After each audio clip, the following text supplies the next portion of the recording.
మేము దగ్గరలో స్వీడన్లో మా అమ్మ ఇంటి దగ్గరలో బీచ్కి మా పప్పిని తీసుకుని వెళ్ళాం అనమాట. వెళ్తే ఎంత అందంగా ఈ స్వాన్లు ఇవన్నీ తిరుగుతున్నాయి. ఆ పప్పి కూడా అదిగో ఇలా దగ్గరికి పెడితే చాలు అది స్విమ్మింగ్ చేయడానికి రెడీ అయిపోతుంది. ఇంకా భయం వేసే చాలా చల్ల గాలి వస్తుంది, అందుకని చేయలేదు. ఈ స్వాన్లు చూస్తుంటే చాలా ముచ్చుతుంది. అది చూస్తూ కాళ్ళు వాటిని చూస్తూ చాలా హ్యాపీ ఫీల్ అయింది.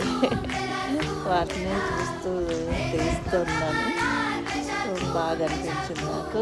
మీకు నచ్చిందా? నచ్చినట్లయితే నాకు లైక్ చేయండి, షేర్ చేయండి, కామెంట్ చేయండి. Thank you.